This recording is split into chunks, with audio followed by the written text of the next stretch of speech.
Hello everyone, this is Professor Sexton with a video lecture on short story terminology and conflicts in literature. Actually, conflicts is one of the terminology, but what I have an additional handout or document that I'll show you in terms of conflicts.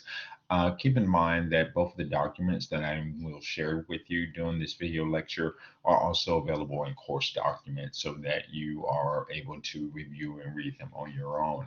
So let me begin by sharing the document that has short story terminology.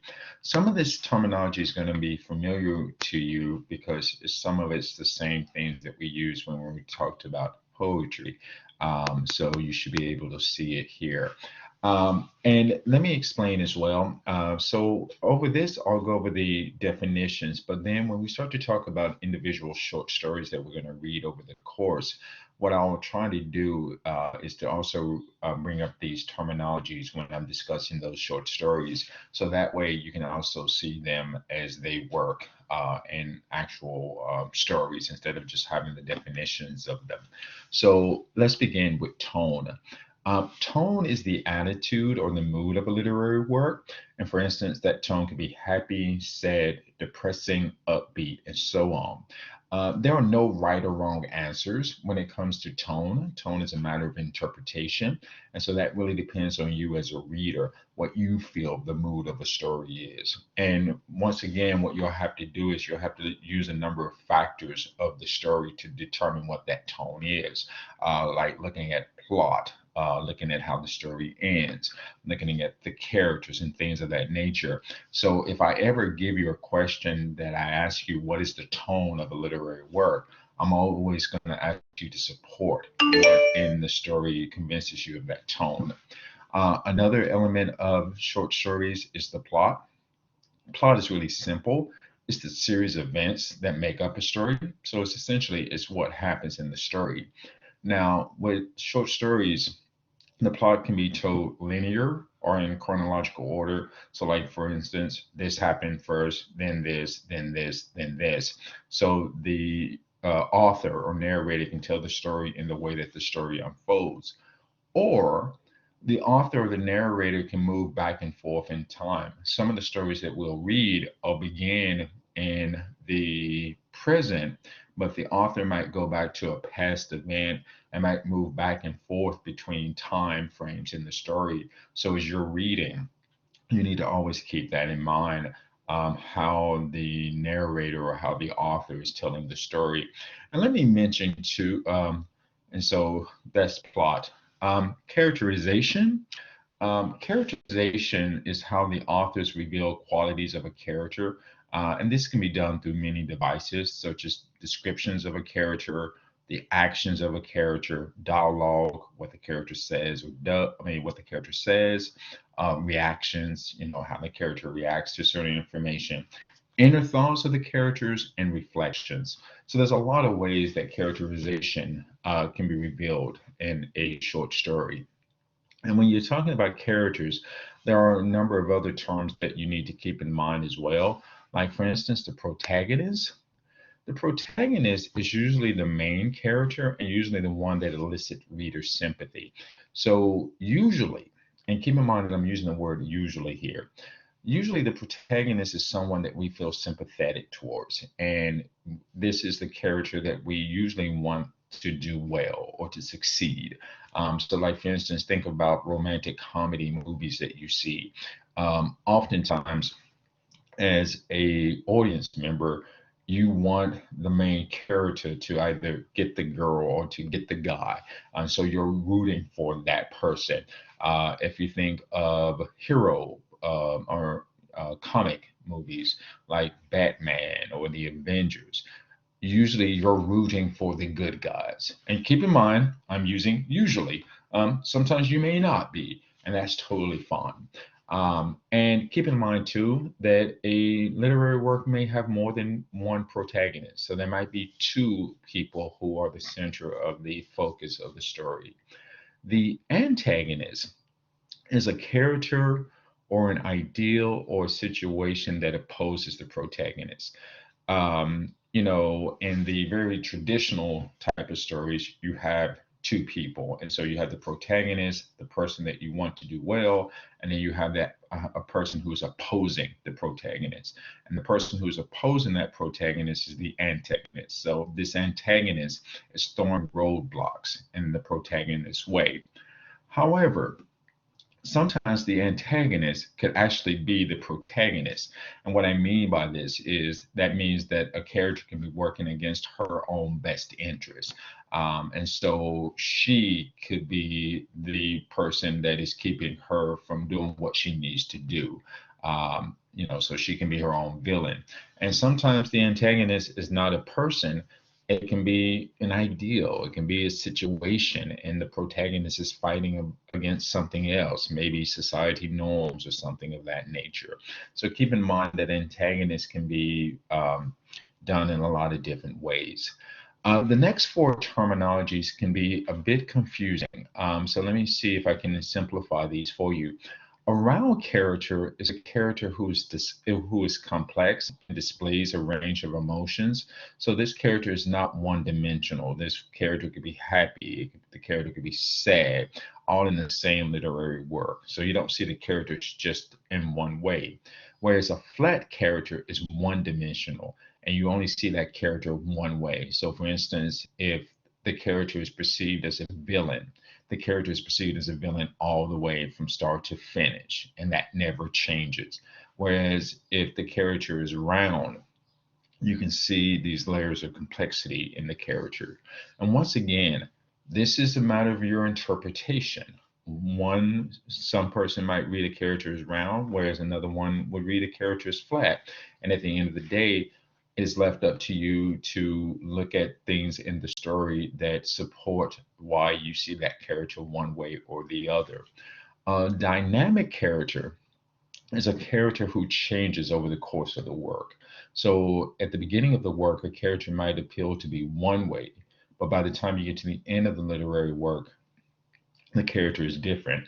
If we go back to the play Disgrace that we just finished reading and studying, if you look at the character of Abe, Abe in that play is dynamic because the way that you see Abe in scene one, and you can see this in the way that he's dressed. In scene one, the way that Abe is dressed, and the T-shirt that I believe has American Kid Robot T-shirt, skinny jeans, high tops. Then you see him at scene four when the colors that he's wearing are muted and he's wearing more Muslim type clothing. Then you can see that the character of Abe has changed over the course of that play, even going back to his name. So going back to his birth name of Husan. So you can see that dynamic approach to Abe. Whereas a static character is just presented one way. So the way that you see the character at the beginning of the work is the way the character remains at the end. And looking at Disgrace again as an example, look at Isaac. Isaac is presented as one way throughout that play. Now, that is not to say that Isaac does not have complexity, but the way that we see Isaac and what we read of Isaac and what we see of him in scene two and scene three, he remains the same. So that makes him static. Another important concept when it comes to reading literary works is to look at setting. And setting can mean a lot of different things. It could be the actual plays. So, for instance, a literary work can be set in a house or in a park, in a church. It can be the time in which it's set, 1890s, the future, 1765. It can be social context, the American South, New York City. And so all of these things matter because the setting will change the way that we encounter the work. Like, for instance, if we read a work set in New York City in 2022, that work's going to read very differently than a work set in the American South in 1653.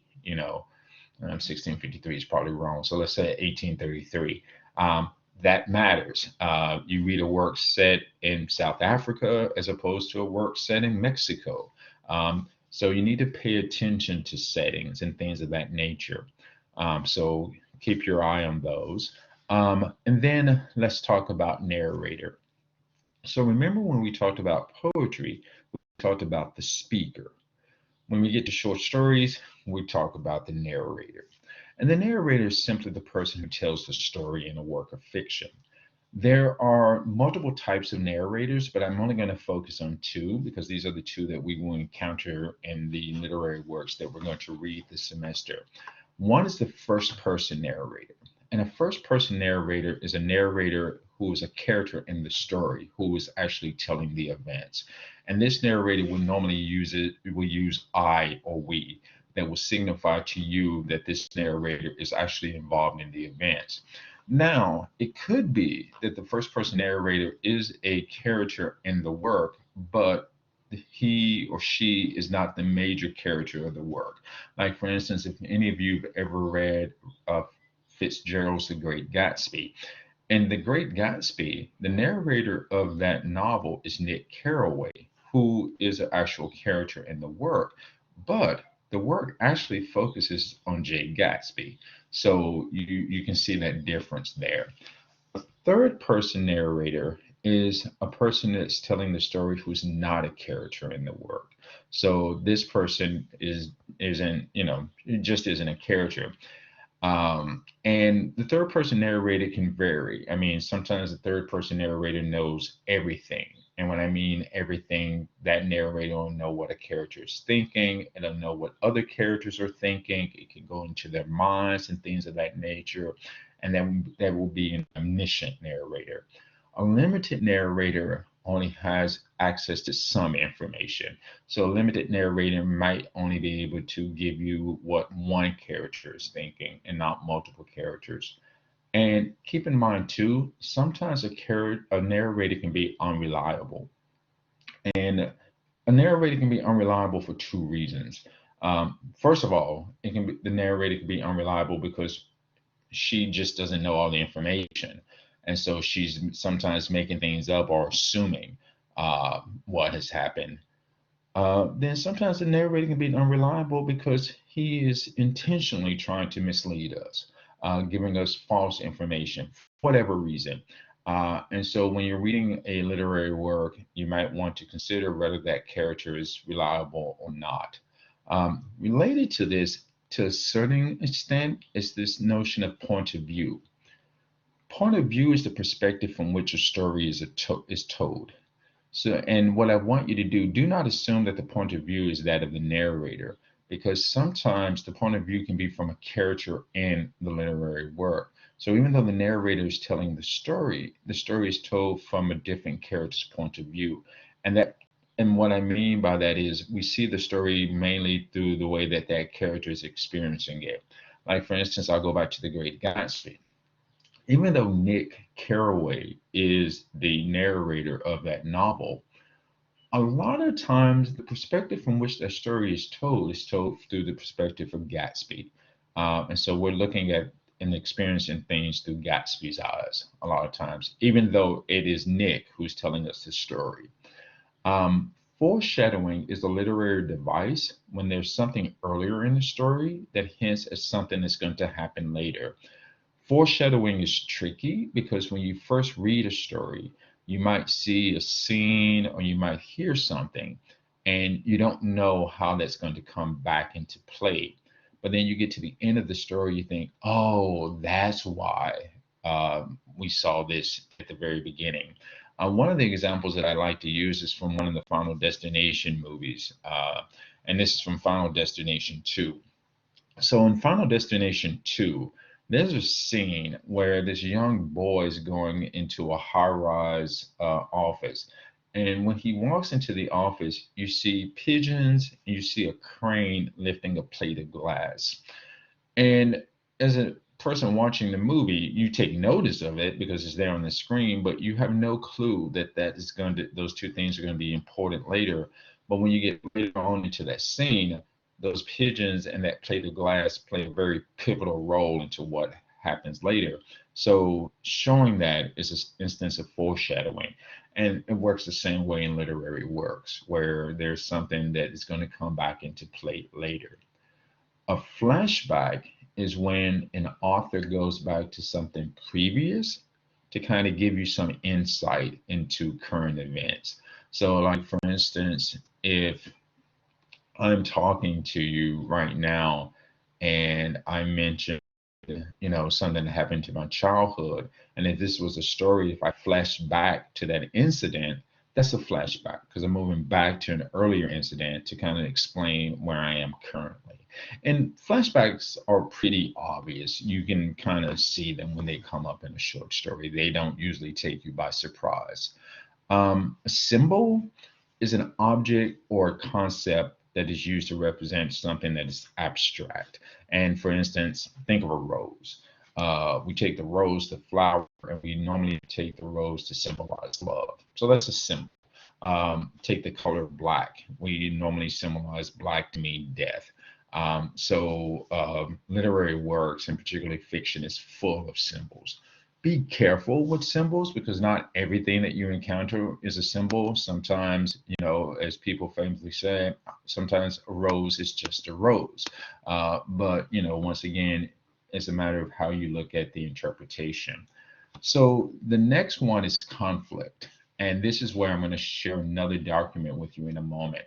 So a conflict is a struggle between two forces that drives a literary work. And a conflict can exist in various oppositions. It can be a person versus another person, person versus self, person versus nature, versus society, versus reality, versus technology. And conflict drives a literary work. Um, every good literary work has a conflict, and some have multiple conflicts because without a conflict, there's no reason to read the literary work. Like, let's go back to Disgrace. In Disgrace, there are a number of conflicts in that literary work. There's a conflict between Emily and Amir. There's a conflict between Amir and himself. There's a conflict between Amir and Isaac. There's a conflict between Amir and Abe. A conflict between Amir and Jory. So you see, there's multiple conflicts that occur in a literary work. And let me share this other document with you real quick just to show you.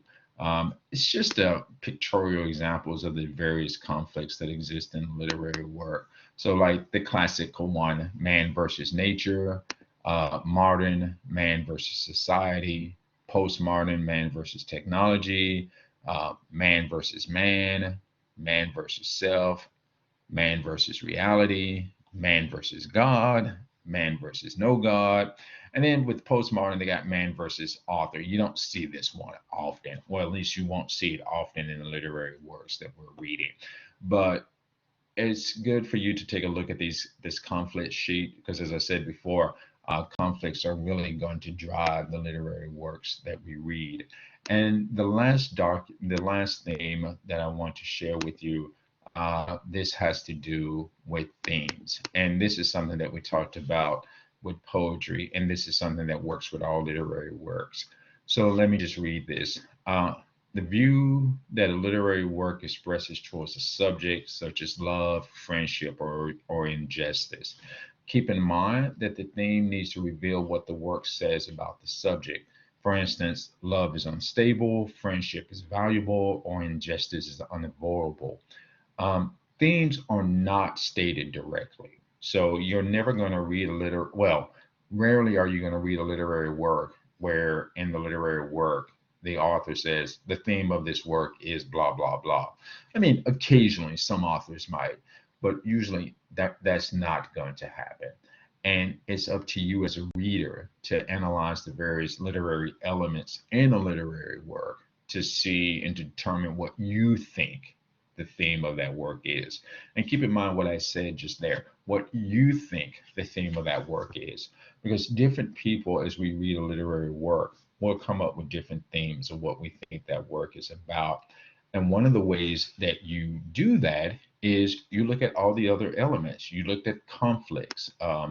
You look at um, you look at the tone, the plot, characterization, settings, narrators, point of view, symbols. So you take all of that into consideration as you're working on trying to determine what you think is the theme of that literary work.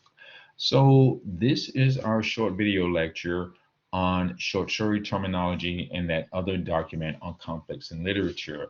And as I said before, what I will do is when we're doing video lectures on the individual short stories, I will try as much as possible to refer back to these terminologies so you can see them in practice. Okay, everyone, take care and stay well.